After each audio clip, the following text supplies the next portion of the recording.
Hey everybody, welcome back to the channel. And I wanted to take some time to discuss a concept that I've talked about on the podcast and just wanted to take some time to flesh it out here. I'm going to call it the paradox of the ecosystem because to me, and I'm going to talk about primarily Chase, Capital One, Citi, and Wells Fargo here because American Express doesn't quite fit into my thinking here.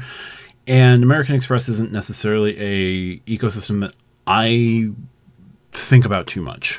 So after you spend on your welcome offers, and there's only so many welcome offers you can hit, there's only so many ink cards you can sign up for, there's only so many times you can churn the Signify business cash, there's only so many times you can open the American Airlines business card, right? After you've kind of run out of those tricks and you're sticking to the card systems that work with the partners that you primarily work off of in terms of travel, your next best way of continuing to grow your points is to maximize your spend and do what you can to point stack, whether that's the Chase shopping portal or that is stacking your cash back or stacking with built or stacking with your partner airline or partner hotel program. Maximizing your spend and stacking at the same time is going to generate a good number of points for you as well, beyond your welcome offers. So I'm not talking about welcome offers. I'm going to discount welcome offers for the moment. I understand that welcome offers make the most sense in terms of math and that most normal people would benefit just from working welcome offers all the time. That's just not how most normal people operate, right? So in terms of how people operate, your ecosystem should be, the ecosystem of choice should work for most of your spend. And for Wells Fargo, for Citi, for Capital One, that definitely works because they have cards with elevated dining multipliers. They have cards with elevated grocery multipliers. Citi and Capital One, not so much Wells. They have cards that have elevated multipliers in categories that folks will spend in. And Chase doesn't.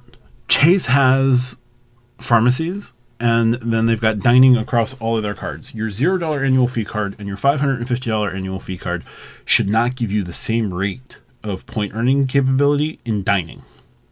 The Freedom Unlimited and Freedom Flex have 3 times dining categories.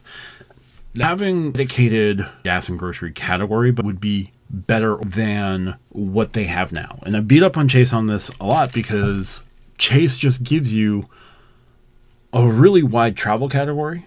Then they give you dining across the board, which dining across the board, as I said, just doesn't make sense. And then on the Freedom cards, they give you pharmacy, which is great. One of them should have a pharmacy. That's great. But Chase is the least cohesive. And to me, the cards should complement because when you are not working welcome offers and you're trying to maximize your spend, and I understand that you're not going to get a lot of blood from that turnip, but most people will do their everyday spend on like 1 or 2 cards, right? And in a 2-card setup with, let's say, what is your ideal Chase 2-card setup? It's like the Freedom Unlimited and a Sapphire, because then you can at least get access to transfer partners. You've got dining covered, you've got pharmacy covered, and you can get creative with using pharmacy points to buy gift cards, to use the gift cards at the grocery store or at the gas station. But it shouldn't be like that.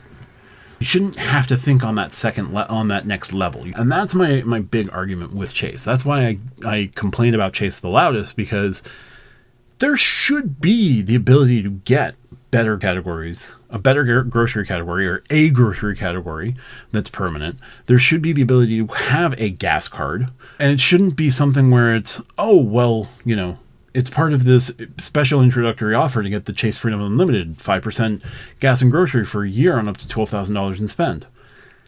Yeah, that's cool, but after that goes away, now you're left with no answers. And yes, there are sneaky answers. There's the Chase Inc. cash and go to your office supply store. I'm not thinking about that. I'm trying to think on a more normal person level. Okay, you could do the gift card hack at CVS, but do you really want to be the person buying the gift cards at CVS and being asked what the gift cards are, or what this is all about? And then you have to stand there and explain it. Well, I'm getting this MasterCard gift card because I get 3% points, 3 times points here, and when I go to use it at the grocery store, or I go to use it at the gas station, I've at least eliminated one possibility, like one way of ensuring that I'm still getting Chase points, right? And I explain it sounding like a madman. So I complain about Chase the most because Chase is the biggest system. Chase doesn't care, and Chase can get away with it because they're the biggest system. We all worry about, and the points and miles side of things, we all love Chase because of Hyatt or whatever your preferred Chase partner is. But most times it's Hyatt because Hyatt, again, is playing on easy mode. And I don't like that. I don't like Hyatt on easy mode. I just don't like that Chase can just do this, right? Everyone else has to work hard to try and convince you and do the marketing. But most people are just going to default to Chase anyway. Or they're going to get their one or two cards, depending on what those one or two cards are, whether it's a Discover It card, or it's going to be, a Capital One Saver if they can qualify for it, or the Citi Double Cash, or they're willing to pay the $95 for the Citi Strata Premier to get the 3X on the 3X categories on that. But if you default to Chase, you are stuck. And I don't like that about the Chase ecosystem.